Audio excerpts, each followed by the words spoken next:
Has anybody ever put Volkanovski on his back? I think he got knocked down, right? Taken down. Or taken down. Let's do it in Australia.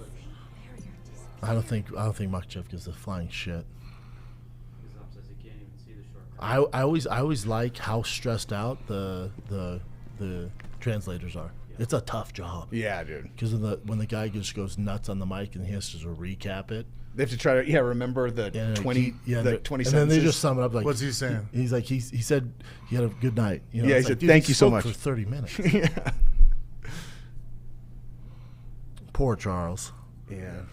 And the poor guys that dyed all their hair blonde. Islam had a lot more to lose than They Charles. guys just did, picking though. That's his, a look at the guy commitment. picking his nose. Come on, dude. That's commitment, you know what I mean? Because everybody else could just dump a T-shirt. Yeah. real quick. Yeah. Hey, who'd you have? No, not him. No. But we know who you were going for, huh? Man, Charles looks pretty. He looks sad. Charles But promises he will get this fight back. I want to see it. He's gonna have to win another one. At 55, and there's a change of a guard. It's just, I thought the belt was gonna. I didn't think you were gonna see like a John Jones or a Izzy run or a Kamaru run at 55. After seeing Islam do that to Charles with his style, he could hold that belt for a while. Dude, you know what? And I don't see Charles, just from what I saw right there, his defense as far as the offensive output, his striking. I thought his reach in his hands would be a little bit more of a problem too. for. Yeah. It was not a problem. It wasn't a problem at all. There was a lot of holes. It was one-sided in the stand-up, even though it was like not a one-sided fight, but the stand-up itself wasn't close. Now, I think Yeah, they fight 9 times out of 10. Charles pulls one of them off just because he's He so might catch reckless, him something, but yeah. 90% of the time, Makhachev wins. I mean, that and fight. Makhachev is possible to get knocked out by a guy who has a losing Yep. record, right? Yep, So I mean, yep. you're right. They fight 9 out of 10 times. Could you still catch him? Yeah. But I mean, if we want to bet on the next fight, I'm like, after what I just saw, Yeah, Makhachev all dude. day. no, Yeah. Makhachev All day. There's no way. He's just the combinations he was throwing, the angles, stepping back, his position, his balance. He's just too sound. Yep. You know? And going then into this the throws, fight- wrestling, Yeah, and the agree. top, and then finishes with the Yeah, Makhachev's submission, the real yeah. deal. And going to the Yeah. fight, I had Charles, and I was like, I'm not ready to co-sign on Makhachev. And people are like, oh, you're wrong on the pick. I'm like, yeah, dude, I didn't believe the hype yet. I Well, need to see it. Now I see There it is. Yeah, I'm All always right, late to the you're game. right. Yeah. Yeah. When it comes to picking people, I've always been notoriously late. Like you got to convince me. You know what I mean? I don't care about training Me too. partners are biased. Yeah. I don't care. Coaches are biased as Coaches are shit. biased. You know what I mean? Like I don't want to hear what you did in the gym. You know what I mean? Because for every time that comes true, there's been 10 times. Agree. We've to seen too many one. times. It's like no, it's not real. Yeah. You know what I mean? Guys just think too highly of the training partners. The only guy that I really co-signed is Bo Nickel. As far as he's Yeah, Bo Nickel's he's the the only one guy one I'm I'm like, late yeah, to. I'll take it. Yeah. I'll take Yeah, that bet. that might be the only time in my life I haven't been Me too. late to the game. Me too. Dude, I was like, imagine super early. if I'm Dana right now, I'm gonna just jump inside his brain. Here's what he's thinking: he's like, who can we feed to Connor to set up a Connor fucking Islam fight at 55? You get, like, Tony Ferguson. feed him Tony. Just at give him one 55 win. and get him in there. And now you got Khabib, Connor part 2. That's a except with tough Islam. fight for Connor. Oh, Connor will get coming worked. off. Yeah, that's a tough. He'll fight. get fucking worked. Yeah, but Connor does still have that straight left hand, man. Connor He's is still there? dude. He Well, looked- this card lived up to the hype. Yes. That's I for thought sure. so, yeah. I appreciate you guys coming, Jesse. We want to do this for a long time. I think we're doing it next weekend. We're doing it next Saturday. Opera GX is my preferred browser. I used to use Chrome, and then I finally opened my third eye. Chrome just is. Oh God, it's hard to even talk about because I was so embarrassed. Thursday, I go to leave for the airport. Right now, I'm gonna tell you a real quick story before this. I went to Monday Night Football a couple weeks ago and drove to Kansas City. We had a breakdown on the party bus that we took down there. So my wife brought one of my vehicles, followed by another wife, to pick her up and take her back. So we all had a vehicle to get all the way to Kansas City. So before we go any further, you're just saying that this is the wives' fault. Yeah, that's great, actually. I never thought about that, so you just said it, but yes, a little bit. Now, Michael, I know that we live in totally different worlds. Almost at all times, there is a gun in that vehicle. 99% of the time, there's a gun in that vehicle. So, we stayed in Kansas City, like in a downtown area where there's a lot of homeless people. It's a little bit sketchy. Hotel's great, but the area is a little sketchy. I thought would be smart to not leave the gun in the car. So I put it in my backpack, and I put it in a zipper in the front. Keep it safe, it's away from everybody, whatever. Take it into the hotel room. Next day, I bring it back down, and I drive home. Bring the backpack up into my bedroom, put it in my little safe spot, and I forget about it. Thursday, I'm packing all my stuff. Laptop, iPad, chargers, meds, like all the stuff that I need in this backpack. I have it completely wide open. Pack all my stuff, go to the airport. I'm early, I'm on time. You know that that's not typically the case. So I'm feeling good about myself. I'm just lottie-dying through the airport. I go through TSA pre-check, wave goodbye to all the peasants in the regular line. Oh, the peasants, yeah. Just kidding. You don't deal with them. I go to the front of the line, put my bag on the belt, slide that thing through, go through the metal detector, and then it's like all of a sudden it's stopped. And like there's people in front of me, people behind me, all the lines immediately stop. And I start seeing slowly all the TSA people start gathering around the screen. And then they start pulling their phones out and they're taking pictures of the screen. Now I am so ignorant to what I just did that I'm like, come on guys, like I'm on time, I'm early. It's like, let's get this going. I'm getting annoyed. And then I start seeing the police come down. Hold on. For clarification, for those people that haven't twigged onto this just yet, you're saying that you tried to go through airport security with a loaded handgun in your bag? No, I'm saying I absolutely succeeded and went through airport security with a loaded handgun. So, but they catch me, right? And I still don't realize that it's me that's holding this whole lineup. So cops are there. It's like 7 or 8 TSA guys. They're all surrounded the screen taking pictures. No one will look at me. So I'm like, Tom, what are we doing? Like, I'm thinking it's like a dildo or something and people are taking pictures of it because it's funny. I had no idea. TK Dillashaws in the backpack. Yeah. So then I hear the guy, they're screaming for a supervisor. Supervisor comes over. I hear that her say, guys, what's going on? Why all the lines stopped? And the guy goes, there's a firearm in this bag. Michael Bisping, when I tell you, I wanted to curl up in a little ball and die. I was mortified when I realized, oh my God, that's my bag. So then I don't know what to do. Like my hands are on my face. I'm like crossing my arms. I'm uncrossing them. I'm like hands on my hips. I don't know how to stand. I'm terrified because I don't know what's going to happen now. And then eventually I got my hands on my head like this and I'm like losing my shit. And the lady says, I take it that's your backpack. And I said, yes, that's my backpack. And she said, what happened? So I told her the same story I just told you. Yeah. Said I just forgot about it. It was a total accident. And turns out she was so cool about it. I still got in trouble, but she was at least nice about it. So TSA is going to be reaching out, and I'm going to get in trouble. And it sounds like it's a first offense. It happens more often than you think, I guess. Yeah. And I'm going to get a fat fine, and I'm going to lose my pre-check.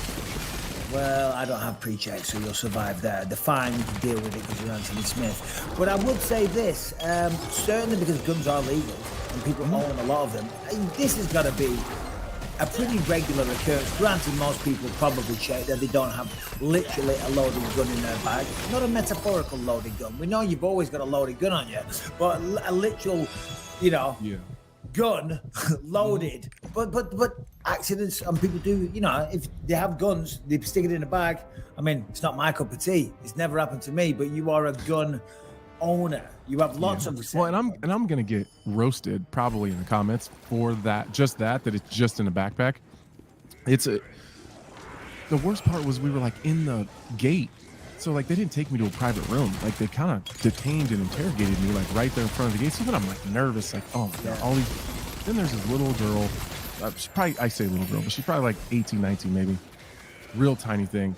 Squeezes in between the TSA guys and goes, "Are you Anthony Smith?" And I was like, yeah. And she's like, "Oh my God, I need a picture. My boyfriend's gonna freak out." So I just look at the cop and he just nods, "Yeah, it's okay." So I take a picture. I was just like, yeah, but that helps. Yeah, the optics look terrible, and I get it. And people in the comments are like, "You're an idiot. You're an irresponsible gun owner." It was in a holster. There was not one in the chamber. It was safe. It was just, I missed it. I just missed it. Accidents happen. I thought you were going to say, because we spoke off air about it real quick, and you were debating whether or not to, to tell the story on air. And, you didn't tell the whole thing. I thought you were going to say you might get put on a no-fly list. But as I said before, that's what I was afraid of. Well, of course. I should have gotten arrested. They should have taken me right to jail, and I shouldn't have been able to fly. But I think it was very clear that it was an accident.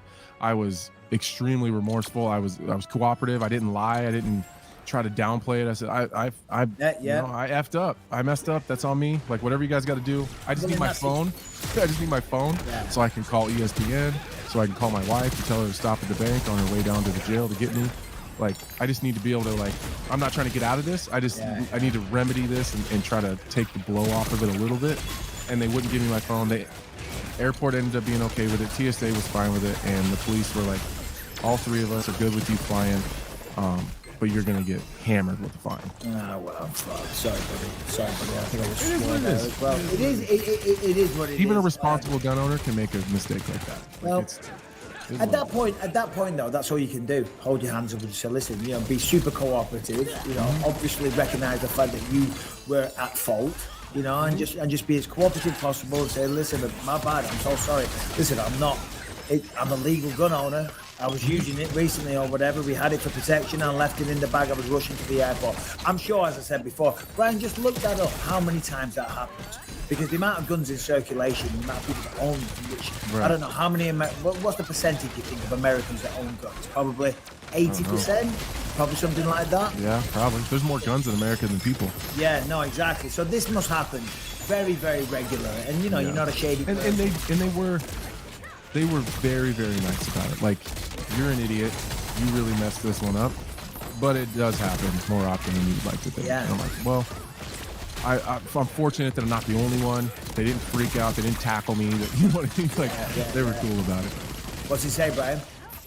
So it says in the first 6 months of 2022, 3,000 firearms were stopped from entering planes, and about 45% of men own a gun in this country. Is that all? 45%? I did think it would have been higher on that. I thought it would be higher. There you go. You won a 3,000, Anthony. It happens, and that's in the first 6 months of this year. And there's Harrington right on cue, because I was going to say, Harrington, come on, show your pretty face. As you were telling that story, you didn't go into it off air. Harrington's like, yeah, I know. I've done the same thing. I took brass knuckles through the airport, knuckle dusters for the UK crowd. So Harrington's dying to jump in and bond with you over this as criminal brothers in arms. Dude, you didn't get cuffs put on you, man. We're not the same. 12.1. Oh, you don't know about that life, Anthony. Anthony didn't miss an episode over it either. Oh, that's correct. That's correct. That's fair. I was just gonna jump in and say about that amount to about 12.1 per day in 2020. So, that's quite a bit. 12.1 times per day. Yeah, there you go. Yeah. Well, That's my story. Yeah, there it is. Well, it's quite the story. You know what I mean? How's being Hulk? Oh my God! Sorry to cut you off. We haven't been able to chit chat too much about it. We texted a little bit during the pay-per-view. Yeah, mate. Oh, so good, so good. I can't. My own bed, my own clothes, my own everything. I'm back here in my usual podcast place. Oh mate, it just feels so goddamn good. But still, we got lots to talk about. Big fights at the weekend, but Harrington has quite the story for us about the McDonald's McRib, which cannot wait. It was the #1 story that he put in the notes. Not UFC 280, the lightweight belt changes hands. Not Hamza and whoever it was, something that Minaminoff getting into a massive fight. No. The McRib coming back for a short time. Possibly on a farewell to it, right? I think that's the big takeaway here. McDonald's, right? The messaging that they're using for this year's iteration of the popular pork product. Order yours in the McDonald's app for delivery or pickup before you say goodbye on 11/20/22. Enjoy our famous pork sandwich as if it's your last. No How you way. gonna cope, Anthony? No way. They can't do it. Are you a McRib lover?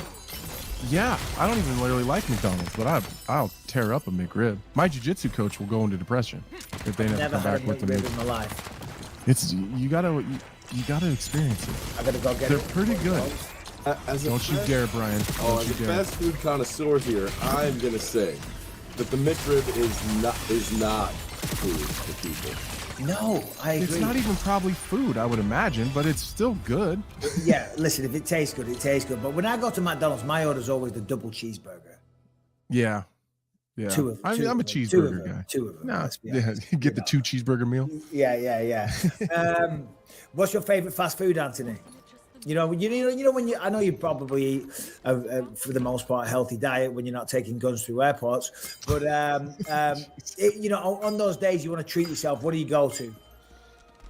Or is it just pizza or whatever? What's your thing? No, I'm probably a Taco Bell guy if I'm gonna go real big piece of shit. No. Or Freddy's. Freddy's, the burger place, is pretty good. I don't know Big fan of Freddy's. I think they got Freddy's all over the place. I think. I'm not familiar with Freddy's. Never heard of it. In fact, Brian, do they got Taco Freddy's Bell. in in New York or on the East Coast? No. You're on your own. That's Oh, some like it's just like weird. it's a burger place. That's some Arkansas shit there, bro. You know. Freddy's, Brian Harrington, what's your favorite fast food? For me, Chick-fil-A. Yeah, There's a lot of Chick-fil-A going on in this house for sure. yeah, Chick-fil-A, because it's the closest one to me. If I get that urge, I just push the button on DoorDash, and within 10 minutes, it's at the house. I'm like, ooh, bring me a spicy chicken sandwich, please. Maybe a couple of them. Oh, those are good. I do love me some Taco Bell. It is probably my go-to gross food. No, it's so bad. Crunchwrap Supreme, like 4 of them. That's my shit. Like 3 steak quesadillas. Let's go. Yeah. Or am I thinking of Del Taco? Because that's awful as well. Del Taco's trash. Oh, man, it's awful. Harrington, I hope they weren't listening and wanted to like sponsor the show or something. Yeah, it's Just all ruined it. It's all in jest. We'll take a Taco Bell sponsorship though, please. Yeah, sure. no, we That'd be sick. will. We will for sure. Harrington, if you've been a disgusting fat slob, what is the go-to?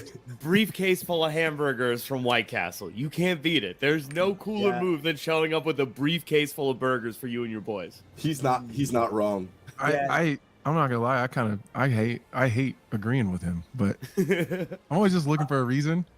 In the believers have noticed like, oh, Anthony's getting comfortable. He's really fucking with Harrington, but I can't do it right now. I can't. I I've agree with only him. had the White Castle and like the microwaved ones from the supermarket. I've never actually had them from the restaurant itself.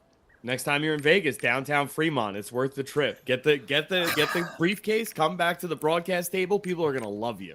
Well, I'm going to be in Vegas this weekend. Arnold Allen taking on Calvin Cater. I'm back on commentary. Very, very excited. Rebecca's coming with me because it's her birthday. So we're having a little weekend in Vegas. I'll be honest, not going to go to White Castle. Out of all the amazing restaurants, and Vegas is incredible. It has some of the best food in the world.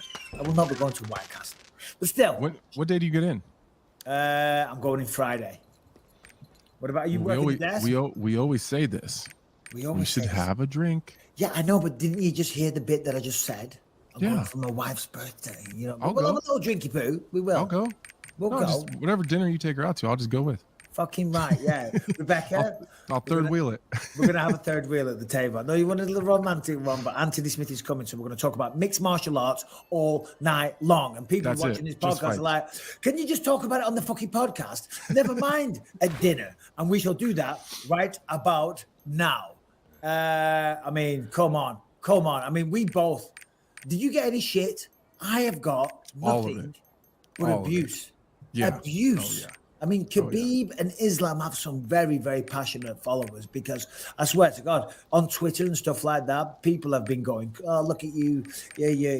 Do you think I have something against Dagestanis? They think I'm picking against them because they're Muslim? We both said, I have underestimated Charles Oliveira for the last time. Turns out we shouldn't underestimate Islam Makhachev because he was fucking absolutely sensational. But there was no malice in the pick, you know. Have you been getting flamed? Yeah, I've been getting just roasted on Twitter, like how stupid I am. I don't know what the hell I'm talking about. Listen, guys, there was no way for us to know that was going to happen because Islam hasn't fought a legitimate top 5 contender. We could have went on and on and on about how maybe he didn't deserve a title shot because he never beaten anybody in the top 5. He never beaten a former champion, and he was kind of beaten up on lower competition and guys that were great matchups. I love Dan Hooker, but Dan Hooker is a beautiful matchup for Tailor-made Islam. opponent. Exactly. He was built for Islam to beat. So it's not that I don't respect his game. It's just the style. So there's no way for us to know that. Plus, he's never been in striking matches like that with high-level guys that can strike. I didn't expect him to drop Oliveira twice. Like, I didn't think he was going to really sit down on his punches like that. That's a new thing that we haven't seen. As an analyst, how the fuck are we supposed to know that's the capability he has on his feet? I thought he looked at it. Almost doesn't give me the opportunity to really big up Islam because I'm defending myself. But at the end of the day, that was one-way traffic. He almost gave no resistance at all. Islam is a goddamn monster. It was one of the most impressive, dominant performances in a title fight I've ever seen. Oh, absolutely. Hold on. The air conditioning has just come on. It's very loud in here. Turn AC off, or it'll be the heating which is on, because I've just got back after all this time and we had a little spat. Do you know what I mean? Because I'm like, it's fucking hot in here. It's hot. She's like, the heating's not on. I'm like, it has to be. because outside is 68 degrees and on the thing it says 74. Do you know what I mean? So, explain that to me. And it's on again. Anyway, look, listen, Rebecca, turn whatever's going on with this, turn it off. Yeah. Where were we? Sorry, my bad. Look, listen, Islam was incredible. Simple as that. I thought Charles, God bless him. That's what we love about Charles, right? He's aggressive and he's fearless. And he went forward, with a jumping karate kick, a spinning kick, whatever the fuck it was. And he was being the aggressor, trying to take Islam down. I thought he made a mistake with the body lock takedown. There's no way Charles is going to take down a wrestler the caliber of Islam Makhachev or one of those guys from Dagestan with the body lock takedown. You know what I mean? Mm-hmm. But I thought Charles did do well in some points. He was able to get back up. He was able to disengage, which is not something other people have been able to do. So he definitely did okay until he got finished. But he clearly got dominated. You know what I mean? Islam, I think it's true. It might be true. They all said that he's the better version of Khabib. Of course, Javier Mendez, and Khabib says it himself. And of course, Khabib's going to say that because he's a humble guy. But I'm telling you, I don't think I see anyone taking that belt off him anytime soon. Yeah, I thought the same thing as you when after the fight was over. Like, man, maybe it's not just Khabib bigging up his own guy. Mm-hmm. He might just be telling the truth. Yeah. His striking is head and shoulders above Khabib's for sure. And I think it's still yet to be seen with the other high level guys where they're at grappling wise, but so far he's a better finisher. Seemingly he's attacking submissions more. He's more active. He moves better. He fights out of both stances pretty well. I don't anybody at 55. I don't who beats that guy? I don't know because Volkanovski might have a decent chance to keep it competitive because of his size, and his strength. He's kind of just a little ball, just a ball of muscle. And they're hard to get under. They're a nightmare to fight, and because Islam was calling him the short guy, wasn't he? But because he is short, the lower center of gravity, and Volkanovski is a strong little bastard, and he's going to be going up a weight class, so he might be even stronger, So that's an interesting fight. He might be hard to corner and like cut down and. I don't know. That's an interesting matchup. But as far as like just the guys at 55 that have been dominant and have hung around the top of that division, love Dustin Poirier. Holy shit, I don't see that going well. No. Dariush might be a little interesting. Just he's a more calculated striker and pretty good jiu-jitsu guy. He's more calculated on his feet than Charles is for sure. Gaethje. All those guys are going to have a tough time. They're all going to have a tough time. Simple as that. And Islam Makhachev and Khabib and that whole team did absolutely fantastic. So congratulations to all of them. Charles Oliveira, of course, calling for a rematch afterwards. He said to Dana something to those words. Listen, I get that. Of course, he's going to want to. Everyone wants a rematch. If you lose your belt, of course you want an opportunity to fight for it. But the way the fight went down there's just no way in the world. It wasn't like super close and competitive to where, well, it wasn't. It was domination from Islam, So he's going to have to go away, fight somebody else. Potentially, a Beneil Dariush. That would be great for Beneil and great for Charles to try and get back into those conversations. Yeah, I feel so bad for Beneil. 8-fight winning streak at 155. That's insane. That's hard to do. Yeah. It would be, I would feel, I think you're right. I think that's probably the fight that should happen. But then you bring up that he's already won so many times. It's like, how many times can you, how many fight win streak can you go on at 155 realistically? It's tough. Like you're going to get beat eventually at 155. That's just how it is. Yeah. They were showing it, weren't they, on the broadcast on Saturday night? I think it was Khabib at 12. Mm-hmm. Charles at 11. It had Tony Ferguson joint at 12 as well. 12 is the longest, and Charles was on 11, bless him, with 10 finishes. But Islam was at 10.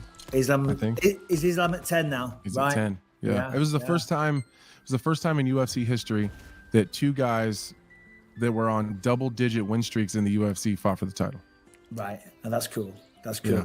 Yeah. I was kind of shocked, but then in hindsight, I wasn't. But at the time, when Charles tapped initially, I was like, fucking hell, he tapped quick there. But, you know, you know the deal. He's locking in the head and arm choke, and he was in half guard. Once, you know, but even still from there, Islam's generating ridiculous power and strength and the squeeze. I mean, come on, you know that guy's going to have a fucking squeeze from hell. And as soon as he passed, I mean, Oliveira tapped straight away. But I think because the blood supply was already, you know, not it was already close before he passed, probably. Yeah, no, exactly. I expected him to go out, to be honest with you. You did? Yeah. I did. I was like, no, he's not going to tap. I did a live on my YouTube yesterday, and a lot of people, we did a poll on it, and a lot of people said that he quit. And I was like, no, quitting and submitting aren't the same thing. And, and I know that in some definitions you could argue that that is precisely what they are. But recognizing that you're in a submission move and you're about to go to sleep and there's nothing you can do to get out of it, and recognizing that and quitting are two different things. What do you think? Yeah, I agree. It's totally different because if he doesn't tap and just goes to sleep, the result of the fight is the same. Yeah. So whether you tap or you go, like, would people say he did? If he didn't tap, would people say, well, no, he didn't quit? Because it doesn't really matter because he loses exactly the same. Yeah, like when I got choked out of Joe St. Pierre, I didn't tap, you know, and I got a little bit of kudos of people for it. They're like, oh man, that was badass, you didn't tap. But it's like, yeah, but the result's still the fucking same. Did you purposely not tap? Did I purposely not tap? Well, yeah, of course. I didn't tap, did I? It wasn't by accident. But No, I mean, well, you know how it is. Sometimes it's more blood than air.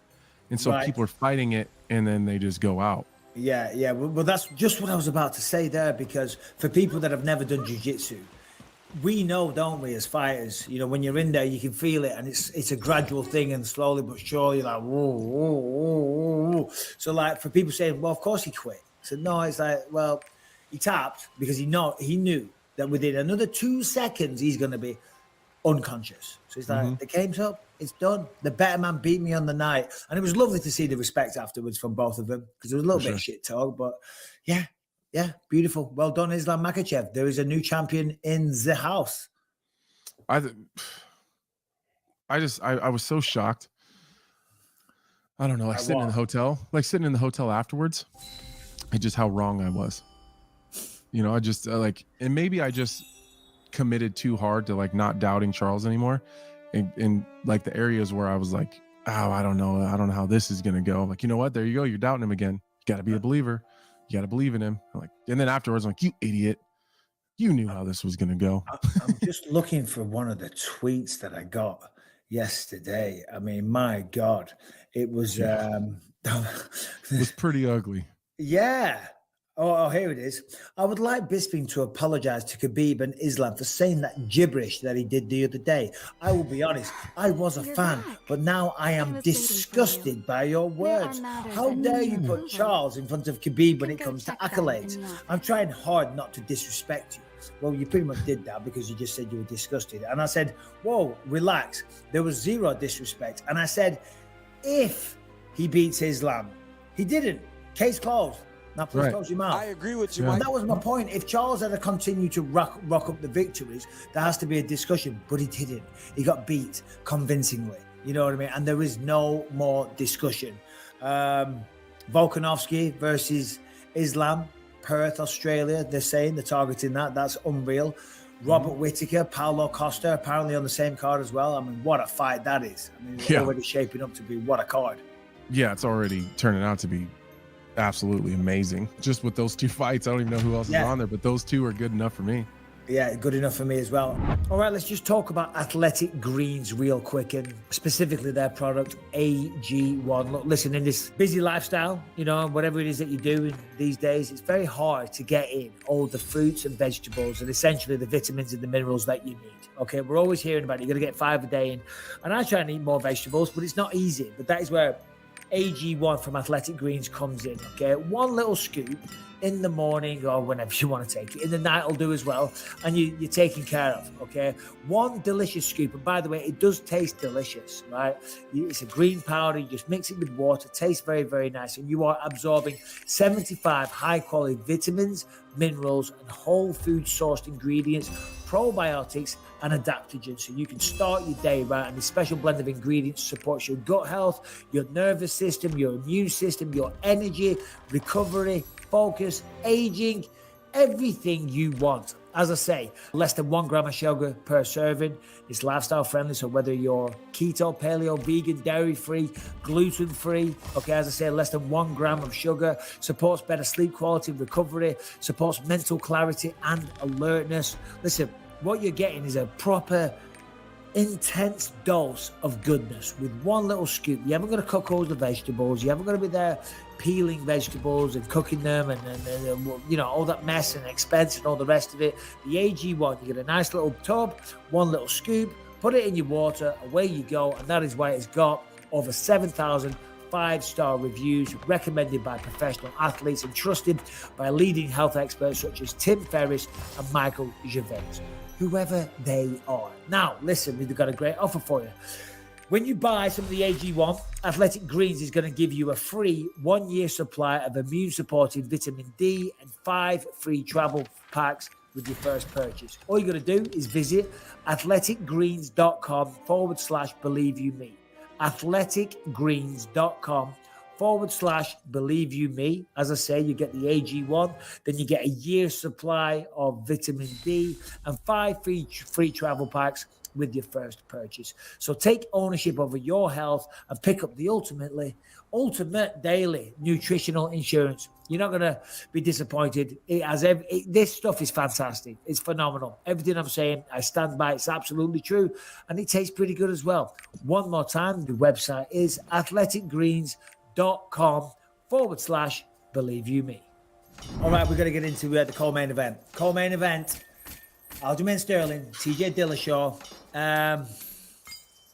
There's a lot here. Yeah. You know, listen, Aljo can only beat the people in front of him. And it's not Aljamain Sterling's fault that TJ Dillashaw showed up injured, hurt, with a dislocated shoulder that was likely to come out again. You know, up until he got the finish, though, and yeah, granted, TJ couldn't fight as well as he could have done, you know, but I thought Aljamain Sterling looked incredible. I thought the control, the way he was taking the back, the way he was maintaining control, and TJ was scrambling and all the rest of it. I thought Aljamain Sterling looked absolutely masterful. And he's joining us on Thursday's show, by the way. Tried to get him on today, but he's in Abu Dhabi. But yeah. What did you think? Well, I thought that he would. I think people are forgetting that Aljo got a legitimate takedown before the shoulder went out. That was why it went out, because he was trying to catch himself. I'm gonna be honest with you, I'm a little bit disappointed just in TJ Dillashaw as a person. He sold us all wolf tickets and had everyone super excited for a fight that I don't give a shit what anybody says. You can't lie to yourself. You know, in all your fight buildup and all the stuff that you've said to other people, you had to look yourself in the face in the mirror and know what you were capable of and what the chances were that was going to happen. You know what I mean? Yep. So you can't lie to yourself. So him saying, I didn't know when this was going to come back around. It sounded like a money grab, to be 100% honest with you. There's no way, if his shoulder went out that easy on that takedown, and it went out 20 times during training camp, like, there's no way you were going to beat Aljamain Sterling. Devil's avocado. We all have that confidence, which borderline becomes arrogance as fighters. You know, we believe we can beat them, you know, and I think that he still thought going in with the injury, he could still beat him. Yes, I understand as a fan, and certainly the promotion, and I'm sure the athletic commissions have something to say as well. Going in there with an arm, a shoulder that was likely to dislocate, it's going to put him at a severe disadvantage. Of course it is, without question. But I mean, he could even hit pads in the back. Apparently so. During warm-up. Yeah, like, yeah. Holy shit. It's just, he told the referee, he warned the referee that if it don't stop the fight, if it comes out, I'll get it back in. Like, come on, dude. Like, okay, maybe it's less about TJ. I guess maybe you're right in that aspect. Like, he's supposed to believe in himself almost to a delusional point. I mean, listen, I used to what about it? Yeah, just one fucking eye. People thought I was crazy for doing that. You are crazy for that. And it is fucking hard. I was hitting the bag before today. It's been a while since I've been in there. Like, whoa, shit is all off for me. But you still think you can do it. Unfortunately, I was able to do it. And I'm not here to defend TJ Dillashaw because I don't agree with a lot of his choices. And certainly the EPO and the steroids and all the rest of it is disgusting. But I don't blame him for trying. What about his team? Well, that's a different kettle of fish altogether. Like they kind of sent him in there defenseless.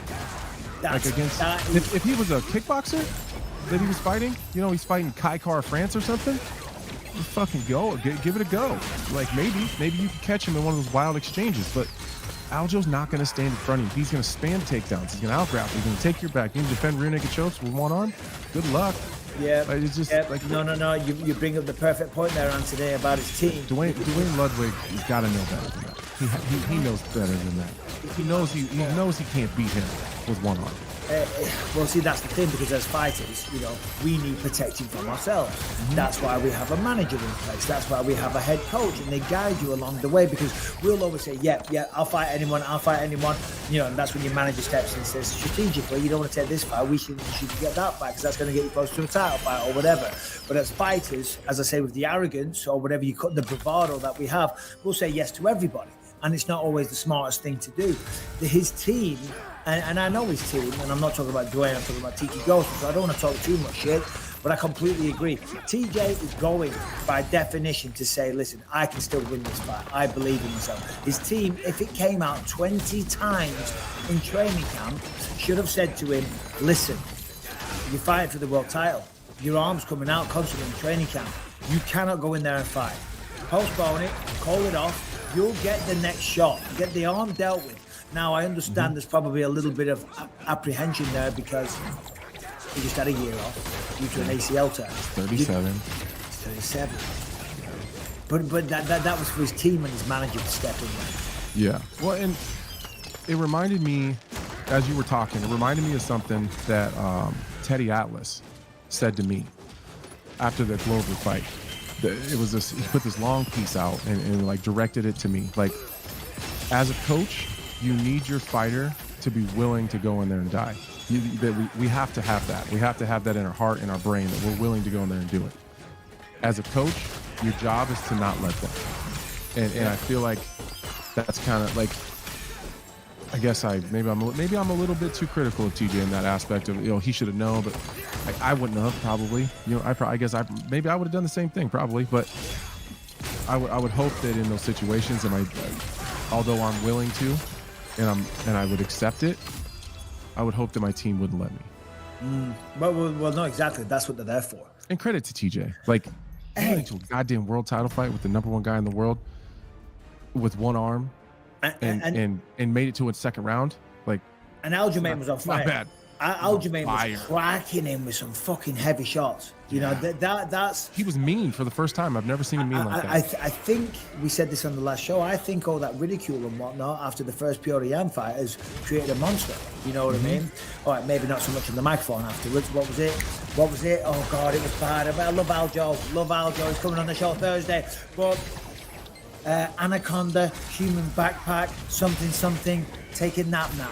It's like, oh, bro. Yeah, easy, chill. And then what was it, the dance, whatever, you know. I mean, hey, he's enjoying it. You're the champion of the world. You can do whatever you want. You can do whatever you want. Who am I to judge, you know?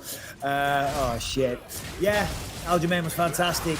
Who do you think he fights next? Because we're going to get to the O'Malley Petr Yan fight in just a second. Leaving that aside, the narrative was that it was supposed to be Sean O'Malley or Yan, depending who won. I don't know if you saw. Did you see Aljamain Sterling's comments today? He was on the Hell Warner show. He was saying, "Oh, Dana's funny, isn't it? Apparently, it's not going to be him now. Now they're going to give it to Henry Cejudo." I kind of like the Cejudo fight. Smart. I think that's smarter. I think you got to give O'Malley another one. Not for any other reason. Then he's still pretty green up there at the top. Like, he went from fighting the guys way low ranked in the division. The highest ranked guy he fought was on a losing streak. No disrespect to Pedro Munoz at all, but he wasn't the Pedro Munoz of old that was on a win streak.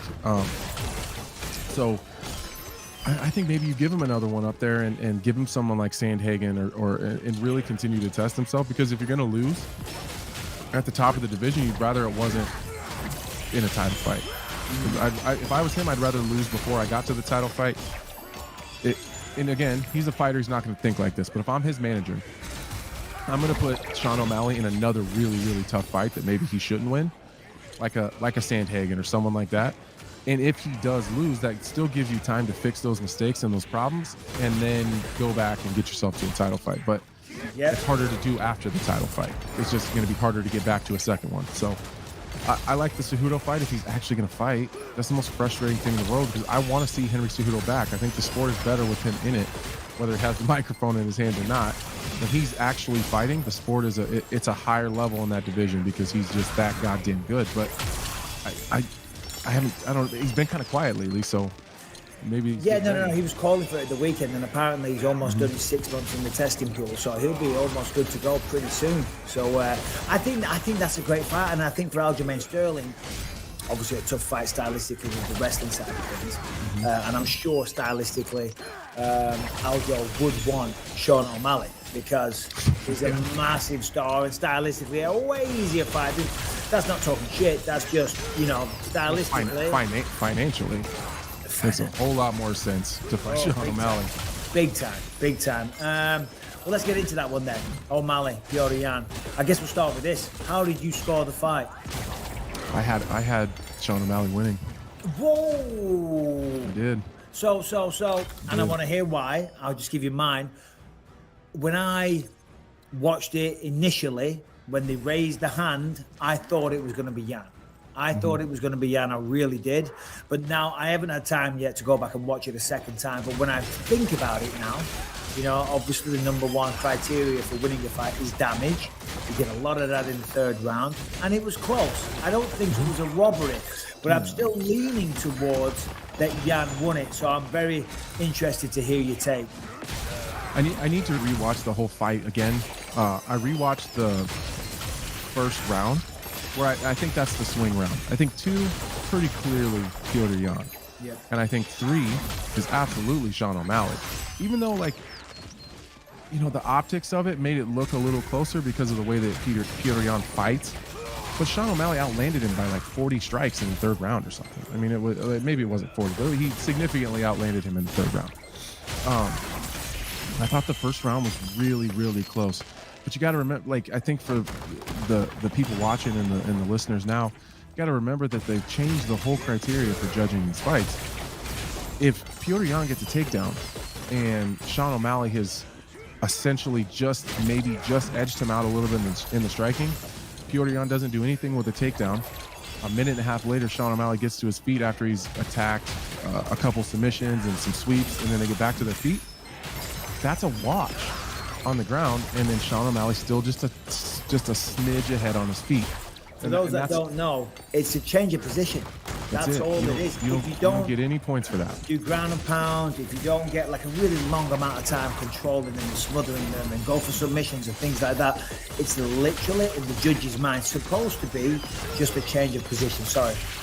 Well, in the way that some of these judges are judging fights, and I would never say any names, because I'm fortunate that some of the judges have spoken to me about it a little bit. If, just for an example, if Petr Yan, he gets a takedown, he's in the guard, he postures up and he lands 2 punches, but Sean O'Malley pops his hips out, gets a hold of an arm, attacks a submission, Petr Yan's got to defend it, and then he goes right to a sweep, that's a wash. Maybe he did land 2 hard shots, but he also defended 2 takedowns and a sweep in the process. So they're just evening that out. They're square still. And if Sean O'Malley's just a little bit ahead on the striking in their eyes, again, I'd have to go back and watch it. But initially I thought, wow, that was really, really razor close. I think the ground grappling stuff was fairly even, although everyone's so used to how it used to be scored. So they think, well, Petr Yan had this much control time.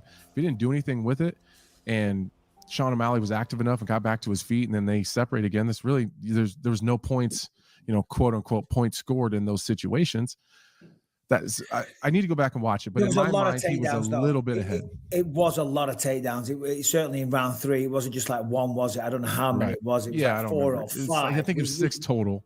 Oh, 6, yeah. So it was 6 of 13 total. It establishes a little bit of dominance. Certainly in the third round, that knee that O'Malley landed bust up Yan's face. Nasty. Significant. And damage is first. So I think because I was saying this, and then someone said to me, and it's a fair question. They said, if it scored on damage, then how did you win the Anderson Silva fight? And I said, well, because it's still scored on a round by round basis. He did the damage in rounds 3 and 5. I won 1, 2, and 4. So if we're scoring 3 on damage for O'Malley, because he did do the damage, well, he gets round 3. Simple as that. I think he gets round 3. Just because he got taken down, he nearly fucking knocked him out. He opened up his face. He blackened it. The eye was swollen to hell. Round 2, won the effective striking in that round. Yeah, I agree. And the footwork and the striking was always good of O'Malley, and I thought it looked very good. Once he settled down and got comfortable, he was very nice. 2 was Jan. And then, as you say, the swing round, definitely round 1. And Jan has a problem by being a slow starter. And he was speeding up and he was coming up with the volume towards the end of the round. But, listen, I don't disagree with what you're saying. It was close. And I hate when people are like, this is a robbery. This is not a robbery. This is so close that it's hard to tell. So I wasn't scoring the fight as it was going. I'm paying attention when I'm watching it because I got to talk about it on the post show. So I'm not trying to score the round. I'm watching, like, what is O'Malley doing that's giving Petr Yan problems? What is Yan doing that's giving O'Malley problems? How are those two things matching up? So just in my head, as the round ended, I was like, I think that's O'Malley. And then 2, that's Yan. And then 3, it was O'Malley. So then everyone was asking me at ESPN, like, who do you think won that fight? I was like, I think O'Malley won. They're like, you're crazy. There's no way, and then he wins. Did I look like a genius. Did you see the video of Khabib? Brian, can we play that if we've got it?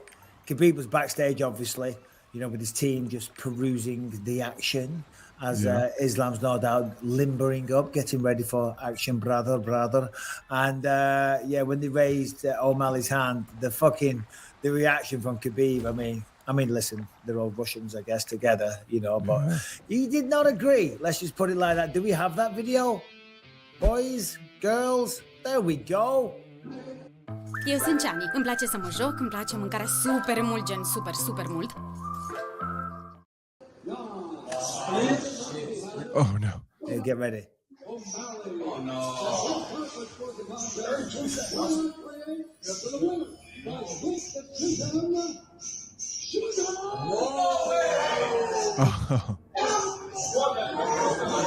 Oh no, he's not happy. How? How? How's it possible, brother?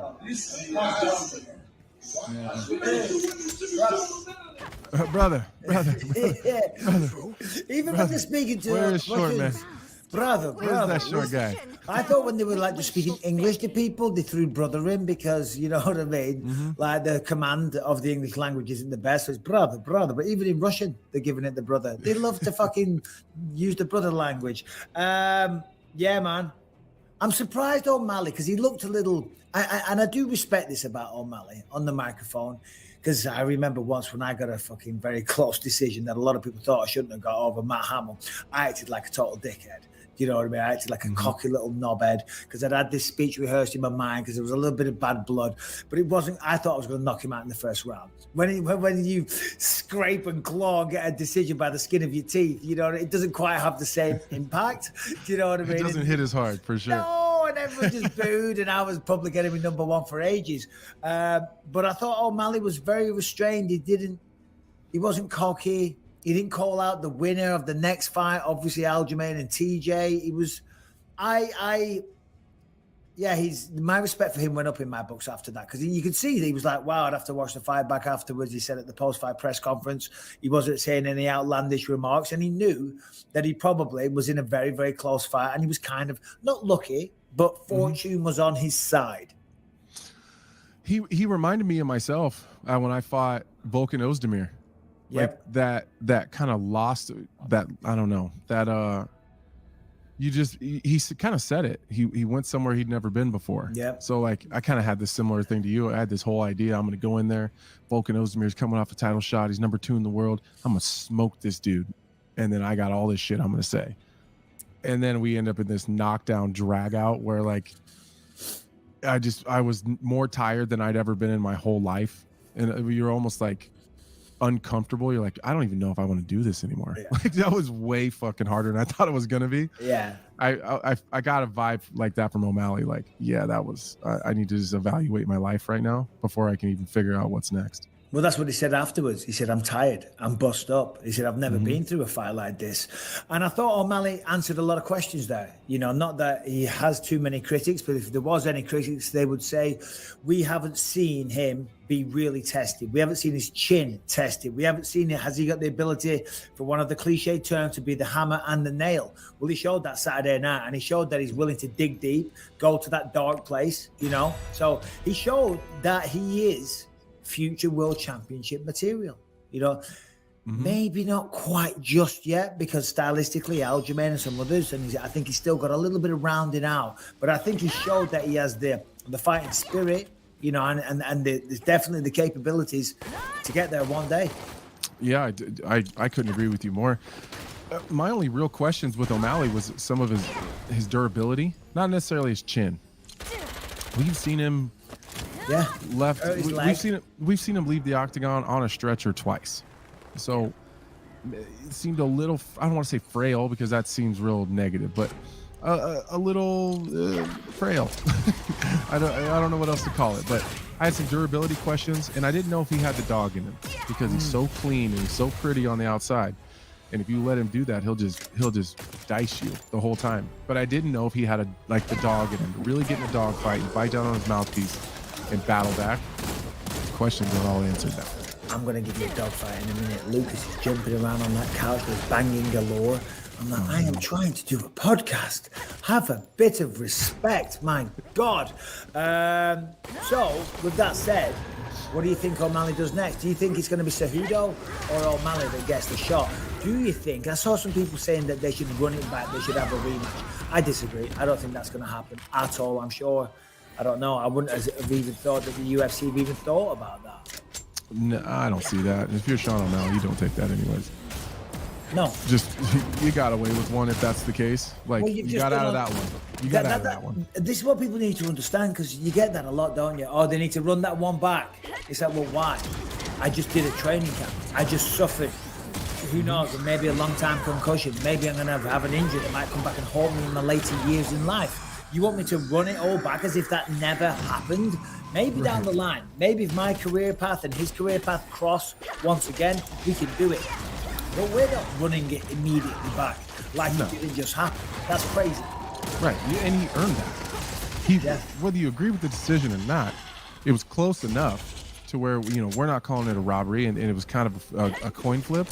He worked his ass off for that. I mean, he was in some terrible situations. He was hurt bad.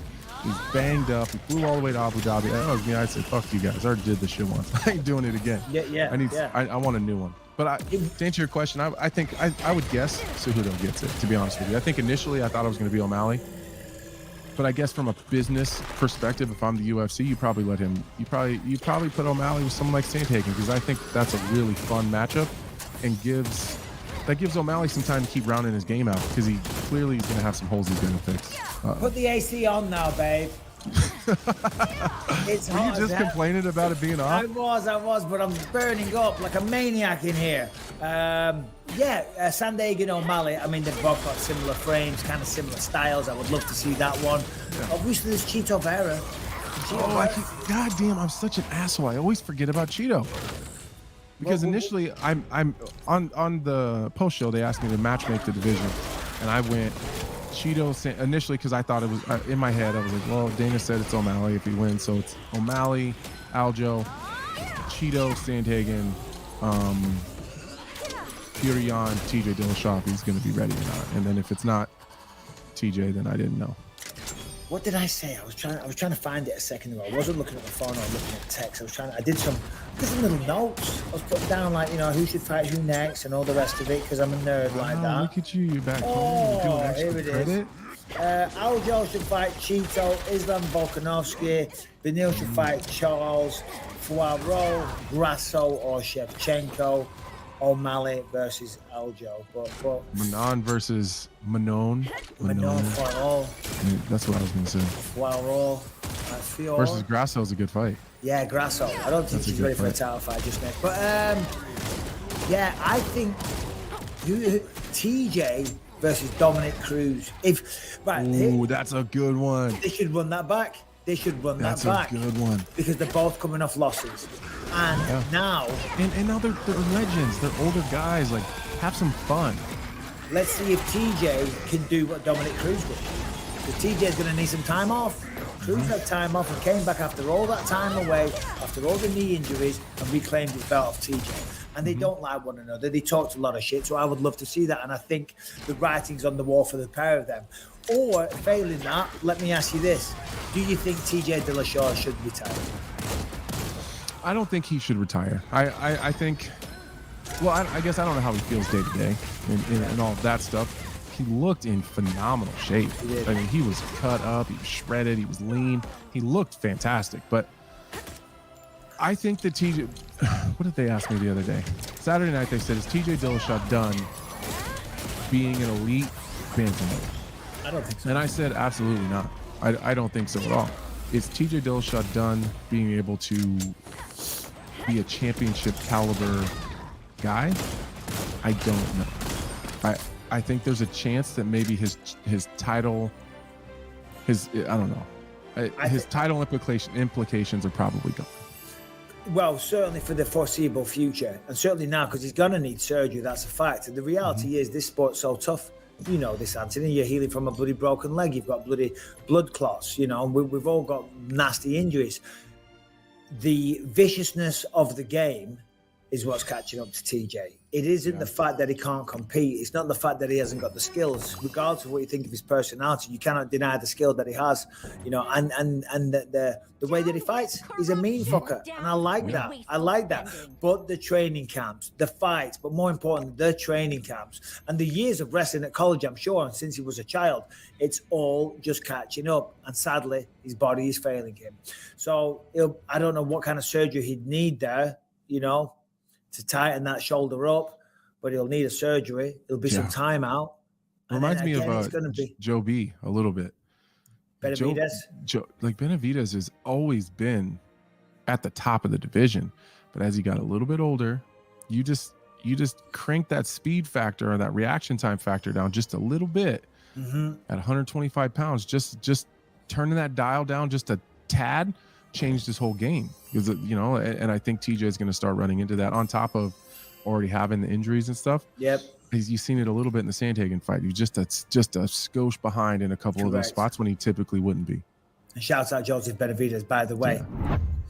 All right, let's just hear from Shopify real quick. Basically, Shopify is an online service that gives you an online service. It will give you an e-commerce function to your website, your business, whatever it is. Listen, you know, if you've got a nice little business, you need to be online. You need to harness the power of the world and essentially harness the power of the internet. And that is what Shopify does. Shopify gives entrepreneurs the resources once reserved for big businesses. So upstarts, startups, and established businesses alike can sell everywhere, synchronize online and in-person sales, and effortlessly stay informed. Scaling your business is a journey of endless possibilities. Okay, so as I say, you know, whatever it is that you're doing, you got to be online. But it might sound hard, it might sound expensive, and certainly very, very complicated.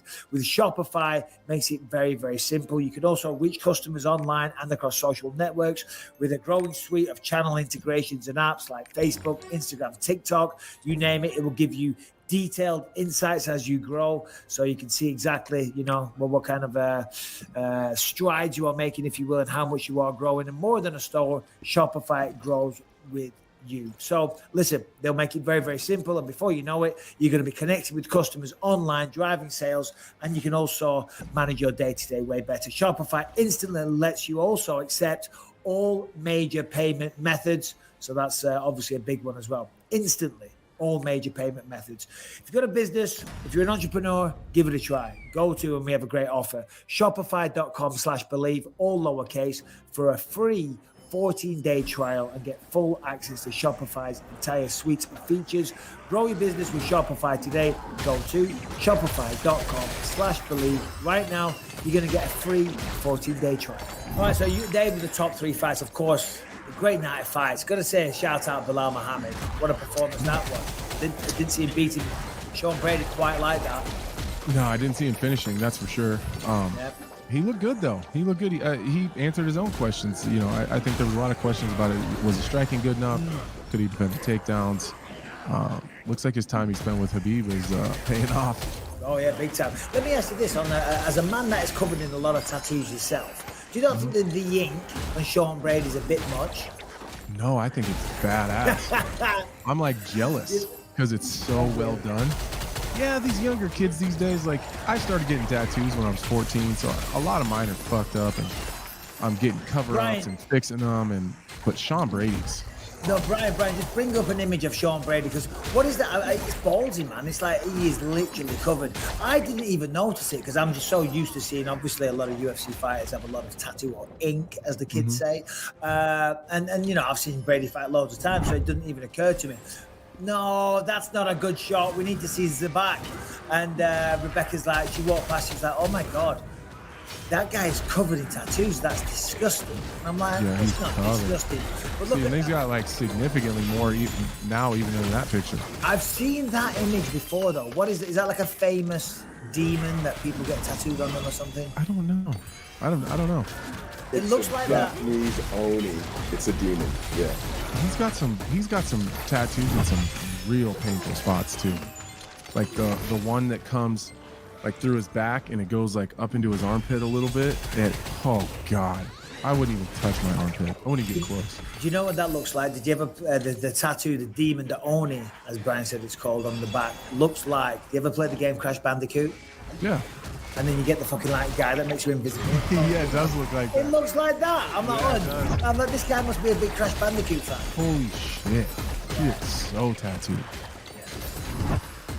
Atunci când contează, suntem lângă tine. Alianz Siriac. That's a lot of work. I'm jealous of it, to be honest with you. I don't even got that much time. He sits a lot. You got a lot of tattoos though, bro. So shout out to Bilal Muhammad, obviously Daniil Dariush. Did fantastic in rounds 2 and 3 against Gamrot. We've got a lot of news to talk about, so we won't go too deep in any of them. Anything else that jumps off the page that we need to discuss? Just looking up here, Mohammed Rakhaim had a good win over Malcolm Gordon. Shout out him. Yeah, that was Krylov. I expected more. Did you see Krylov called me out afterwards in the post-fight press conference? Oh, did he really? I didn't see that. Yeah. What Him and every other light heavyweight that wins a fight these days. I'm just starting to feel a little bit like Michael Bisping. What was your response? Yeah, I'm in. Oh yeah. I like that guy's style. Yeah, I like his style. He's allergic to decisions, but I like his style for sure. I like watching him fight. I do too. Yeah, he starts fast. He's down for a good get down. Yeah, no, he is. He's an aggressive motherfucker. I like it. Yeah, I like it. All right, so there it is. UFC 280. I guess 280 related. We're going to talk about this. Do we have the video? Oh, no. And I know, Brian, I said about the Anderson Silva, Jake Paul, but do we have the video of, not Khabib, Khamzat, and who was it? Harrington, come on and shed some light on this, because you actually have... Akbar... Abubakar Nurmagomedov? Abubakar Nurmagomedov. That's a mouthful. Abubakar's at it again. These bloody Dagestanis kicking off in the crowd. Harrington, from your sources, what happened? I love how he's got the sources. We're like UFC insiders. We could text a friend and figure it out, but we're getting it from Harrington.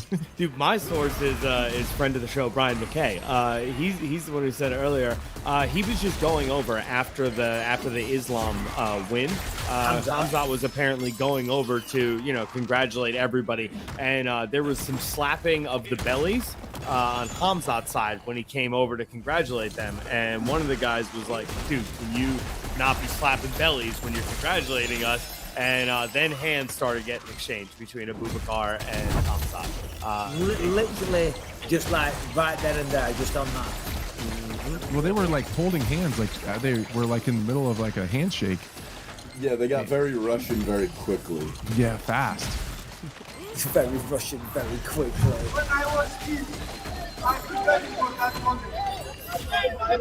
Wow. So let's take a look at your work here.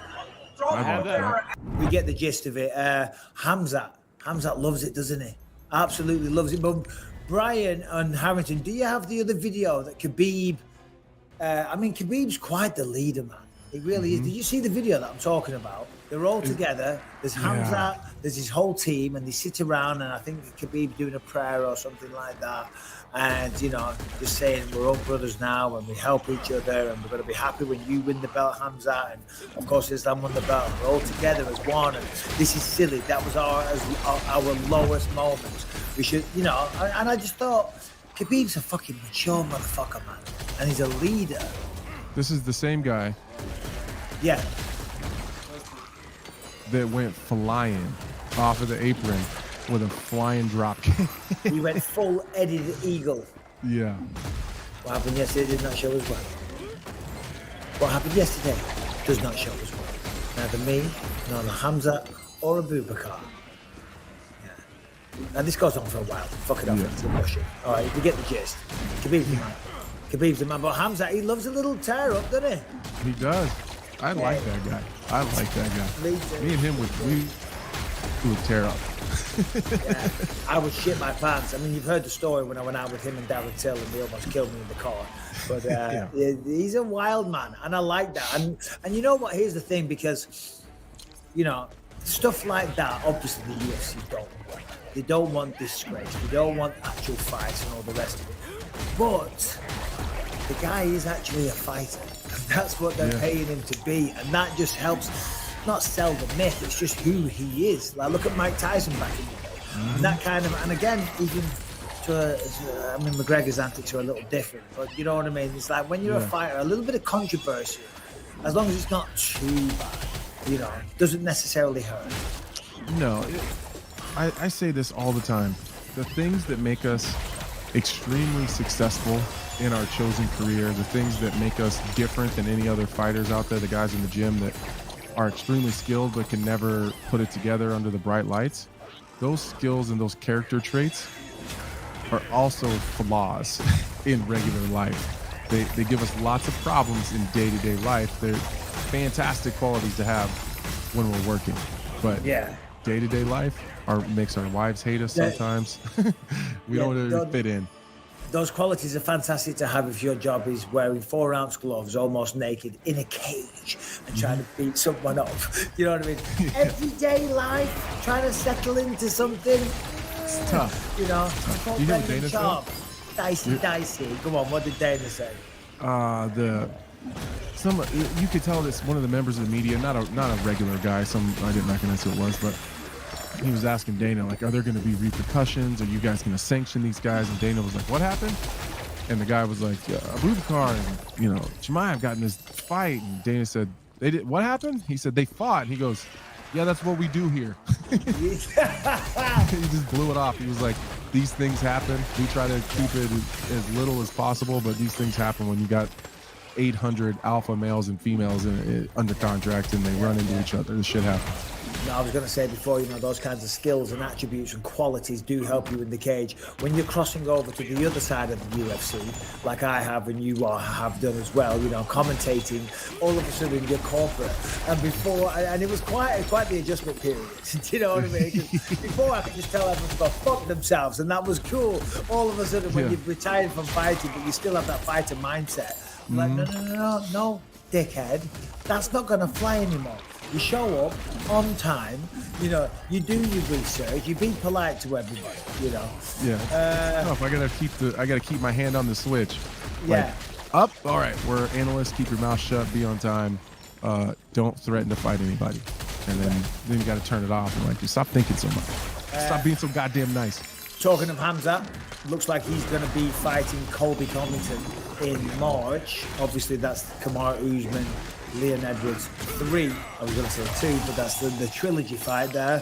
Hamzat versus Colby, co-main event. I mean, Jesus Christ, I mean, that's a stacked card already as well. And you've got to think Leon Edwards is loving those pay-per-view points on that one because he's one of the biggest stars. I mean, the numbers that guy generates. Colby Covington, big star. I mean, them two will sell that fight majorly. You know, Leon's a man of few words. Kamaru, I think, coming into that one. I mean, that fight sells itself. Leon, just him coming off a loss is huge. That's an unreal fight. But and I think they'll be, you know, pretty respectful, Leon and Kamaru. You know, I think they have each other's respect. But Colby and Hamzat Can you imagine the shit show that is going to go down? It's going to be awesome. It's going to be a disaster. Because Colby, say what you want about Colby. That guy rolls in everywhere like a gangster by himself. Yep. He doesn't have a big crew. He doesn't roll like Diaz or any of those other guys that always have 30, 40 guys with him. He's usually by himself. Maybe that's because he doesn't have very many friends. Zero? Serios? Da, complet zero. La XTB cumpără acțiuni și ETF-uri cu zero comision. Zero comision. But he doesn't have a lot of people with him, so he rolls in everywhere like a G by himself. Yeah, and say what you want about him. He's gonna make it tough. He's gonna make it tough. I don't see Khamzat just ragged on him like he did Kevin Holland. It's just not going to be that easy. Not a chance in hell. Not a chance in hell. There's a reason Colby is clearly, well, more than likely, I'm going to say clearly the second best welterweight. That's not the case anymore. Leon's number one or the champion. Kamaru's number one, whatever. The point I'm making is Colby's legit. He's legit, and he has a gas tank for days. I mean, that man never, ever gets tired. And in terms of stylistic matchups, I'm very intrigued to see how that one plays out. I want to see Khamzat tested against an elite grappler like that. Of course, he went up against Gilbert Burns, but they're very different styles of grappling. Jiu-jitsu and wrestling, they're completely different styles. But two wrestlers, elite wrestlers like Khamzat and Colby, it's going to be, it's going to answer a lot of questions. It's going to be fun. We're going to get to see how, I mean, fortunately for Khamzat, I would say it's only 3 rounds, right? It's going to be 3 rounds. If that was a 5-round fight, I think that would favor Colby. Yeah, 5 rounds definitely favors Colby, especially at the pace that he fights at. Yeah. He could drop the first 3 and still have a chance in 4 and 5 because of his pace. Man, you know, I think I brought this up once before.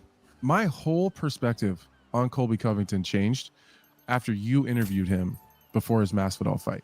You were like the first, it was almost like he respected you too much to go 100% into his gimmick. Like, you got the most realist version in an interview of Colby Covington that I've seen since he started this whole gimmick. And I hope people go back and try to find that on YouTube or wherever it's at, because I was fascinated. Is he a dick? Yeah, he's still kind of a dick. But, you know, he says inappropriate things. He goes too far. You know, he takes it too far sometimes. But that interview changed my whole perspective on kind of his approach. Like, he's very real and takes this very seriously. He just runs his mouth a lot. And same for me as well, because I wasn't sure, even going into that, he was on BT Sport in England, and I wasn't sure how he was going to be, because me and Colby we haven't had our run-ins. We had one run-in one time on Fox Sports years ago. Do you know what I mean? But I wasn't sure if he was still going to hold a grudge over that, whether or not he was going to be unprofessional or whatever, and kind of just be a dick throughout the interview, or just say, I'm not sitting down with Bisping. No way, he's a dickhead. You know, I don't like him. But that wasn't the case. He was very professional. And to your point, the shtick wasn't there. You know, right. he was just kind of being himself. And I did ask him about some of the outlandish things that he said. And he was like, I'm not lying. I'm not lying. Yeah. I mean, he stuck to his gimmick, but it was in a more calm way. Much calmer way. Who's lurking in the background, Anthony? I don't know. One of my kids just walked through here. Like, it's cool. I'm not doing anything. Yeah, it's cool. Yeah, don't worry about me. Walking around the place. I'm not worried. Yeah, like you just live here. Harrington, come on, buddy. You've ridiculous too. It's hat day at school. Who does? Jesus Christ, my kid. What's hat day? Hat day. They get to wear a hat to school. It's the day where you wear a hat. All right. I don't know. All right. Jesus Christ. Bullet Tooth Tony. No, Tony the Bullet Dodger, Anthony. Because like you just said, what's hat day? And like I was like, it sounds like a day where you wear a hat. You know what I mean? Yeah.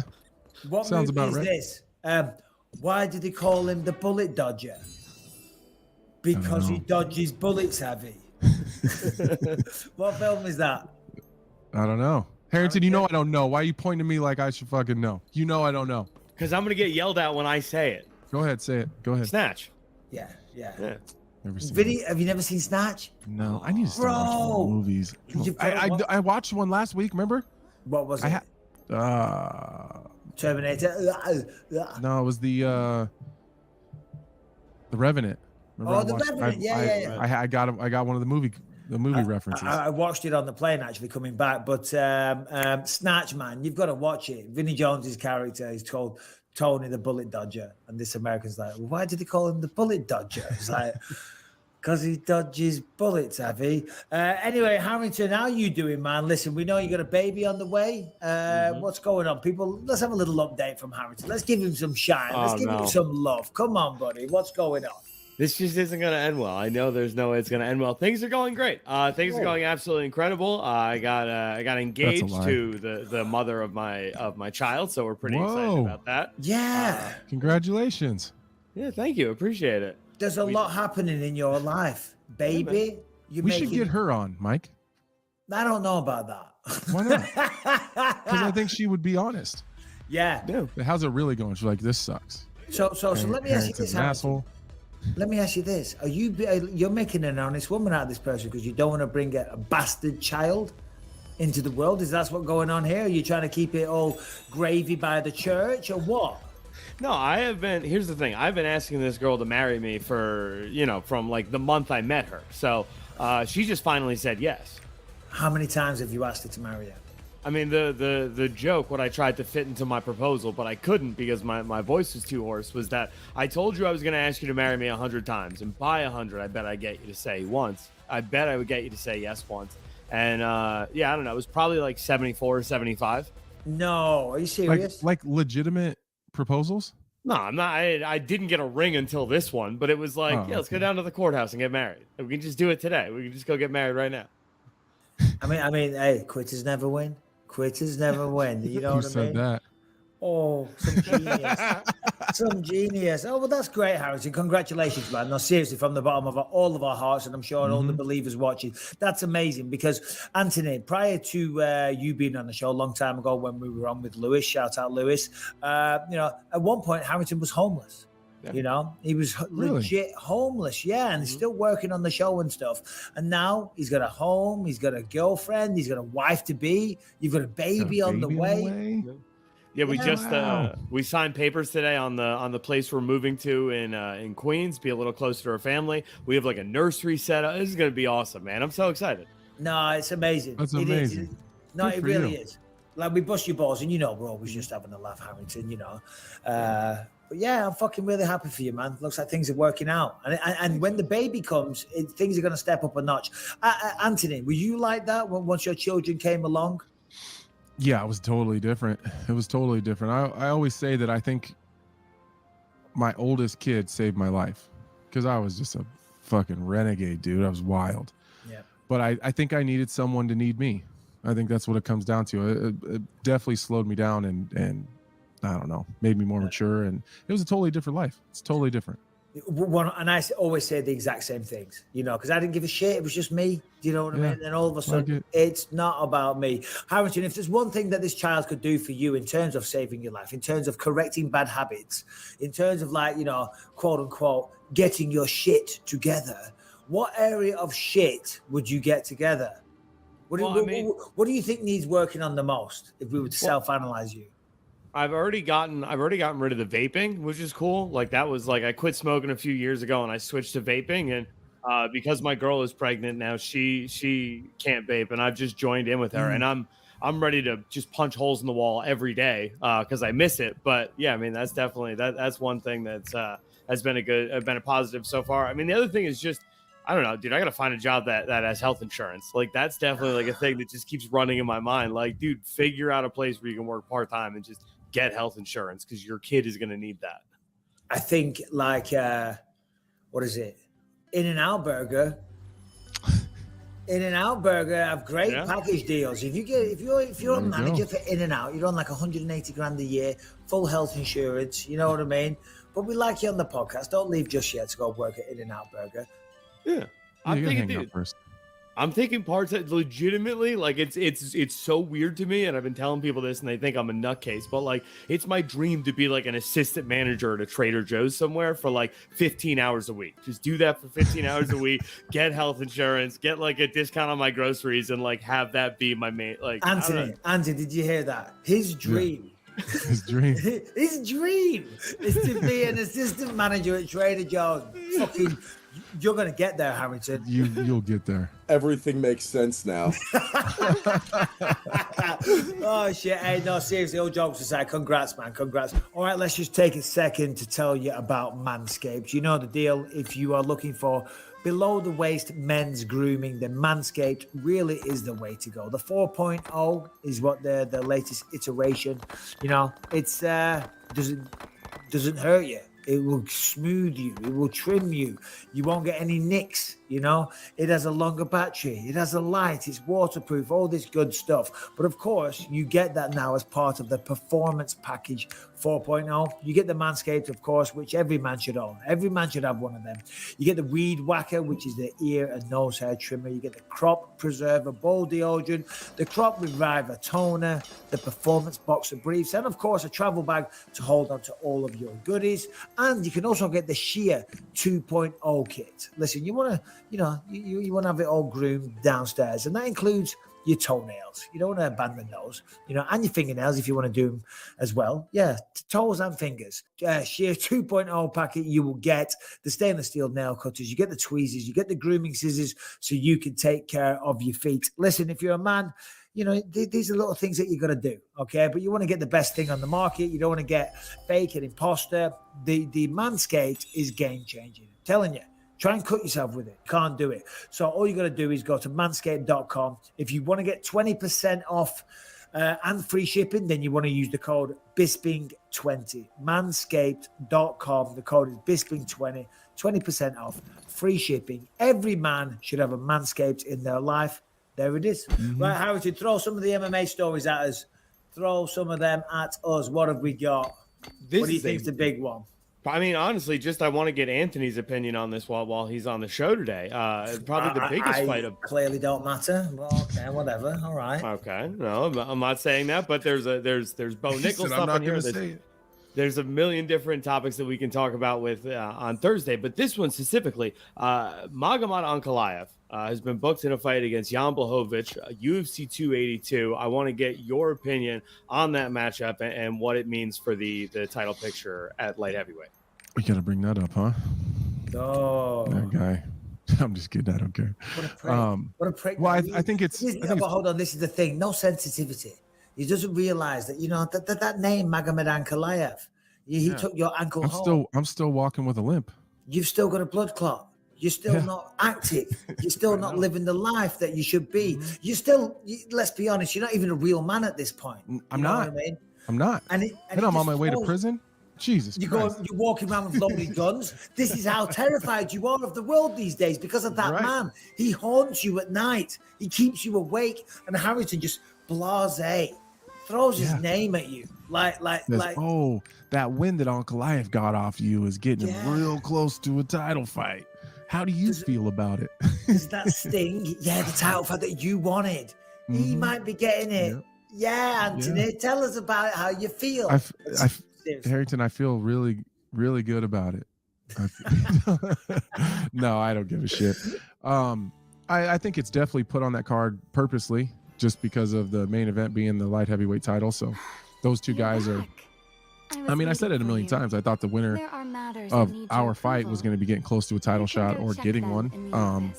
I think whoever wins that fight's probably next in line for a title, because you got Rakic kind of hanging out. He's still trying to get healthy. I'm coming off a loss. Rakic is coming off a loss. Jamal Hill's floating around out there, but I think he's still got a couple more big wins he needs first. So yeah, I think that's a huge fight with big implications in the division, and it's a good fight. Great fight. It's a great fight, and I agree with everything you said. Talking about you for a second, because people do love you, Anthony, and they want to hear what is the timeline for yourself, you think, before you step back in there? I know I've asked you this before, but what is the timeline, and do you have somebody that you're eyeing up, so to speak? I want to fight in March. By March, I think late February, early March. Paul Craig, London card. I know. I wanted the Paul Craig fight actually, but he is fighting Johnny Walker. Brazil in January. Oh. So maybe he would want to do a quick turnaround, but I'm assuming they'd want to match me before then. So Nikita Krylov sounds like a natural progression You know, he's there. I think Jamal Hill's ranked right behind me, but he's coming off a win. Typically, they match losers with losers or winners with winners, unless they're further down in the rankings. I think Krylov's he's on a 2-fight win streak. I think it was Gus, and now Volkan Ozdemir. It's a good fight. I like it. He's climbing up the rankings. So, but yeah, I'm in physical He's therapy. a tough motherfucker as well. Super tough. That's but why. It's a fun one to get up for, though. You know, like Yeah. it's easy to get motivated for a guy like that because you know he's gonna come screaming across that octagon. There's no like easing into it at all. Like Ankalaev is not that much fun to get ready for because like he's a tough guy to fight. It's not that much fun. Krylov's like a fun guy. Yeah. Is there any kind of like a sense in you where it's like, oh, that's a guaranteed extra 50K? Like me and him are gonna put on an incredible action fight. I'm getting that post-fight bonus. Yeah, but for different reasons. Again, this is probably my arrogance or you know whatever, my fighter mentality. But because he fights the way he fights, it screams performance of the night, like knockout of the night bonus, because he's willing to engage in the bullshit. Ankalaev wasn't going to be willing to engage in the bullshit. Guys like Devin Clark, you know, I kind of got out of that one. I got out of that one with a bonus, but he's not typically a guy who engages in the bullshit. He wants to shoot takedowns and hold you down and grind on you. Jimmy Crute totally wants to engage in the bullshit. So like those guys are fun for me because I know he's gonna fight me on my terms, and I like that. Yep, and we can't wait for it, Anthony. It's a shame. I thought you might have said London, but you never know. You never know. I'd love to fight in London. We are going to do that tour. We are going to do it. We're going to bring Harrington and Bryan as well. If we can get to if I can get a matchup in March in London, I would in a heartbeat. That's number one. Like that's what I'm going to ask for. My main issue with that is like finding the cheapest possible, longest, most indirect flights for Harrington and Bryan. Right, if we fly them to London, it's economy via India, and for I get buddy passes. I'm good. I'll handle it. I'll take a steamship. I'll take exactly. You'd have to leave next week though. What is the worst flight we can put Harrington on? Bryan will send you first class direct, but Harrington just for the stories. Do you know what I mean? Never mind you going through an airport with a loaded gun. How big of a dog kennel can we buy? Yeah, exactly. Did you see McGregor? I'll let you set the stage, Harrington, because I don't want to get my head caved in. But McGregor came out the woodwork Saturday night, doing his usual bit. You know, go on, Harrington. Well, McGregor at first had some like not so kind words for the matchup of Islam Makhachev versus Alexander Volkanovski in Perth. He said, you know, this pay-per-view card is going to do about 10 buys. Volkanovski chimed in and said, you know, a formerly wise man once said that losers or winners think about winning and losers think about winners. They got into it back and forth. Eventually, McGregor just said, look, I have nothing but respect for you. You know, you're in the position that I used to be in, so just understand where I'm coming from. And he gave him some friendly advice. He said you should bulk up. You should get to, like, be the biggest bowling ball you can be for that light heavyweight fight. He also said... That wasn't advice. That was an indirect, backhanded compliment. That was a little slap in the face. He was likening him to a bowling ball. He's gone. Oh, he left. I thought you were going to do some in-depth analysis on exactly what it like, because I don't understand when people are being sarcastic. I took it as like, oh yeah, you want to get as big and bulky as possible for this fight at 155 pounds. Like you should get up to 180 and then cut down. You should make yourself look like a bowling ball. You short, squat, kind of round person. That's not a compliment, Anthony. But he might not be wrong. He's not wrong. He's completely right. He's being a dick, but he's probably right. Someone said to me I did a live yesterday, they're like, how does Islam choke out Volkanovski when Volkanovski has no neck? You know, and to that point, exactly it. Yeah, if he has no neck, but I mean, there's ways we can figure it out. I'm sure Islam can figure it out. But anyway, yeah, McGregor did the old tweet and delete as usual. What else do we have? What's big? What's going on, Bryan? Anthony, Harrington. Paddy Pimblett has an opponent. Do you want to get into that? Yes, yeah. I do. So he's going to be fighting at UFC 282. I believe it's going to be his Las Vegas debut, if I'm not mistaken. And he not Las Vegas debut. No? He fought at the Apex against Luigi Vendramini, but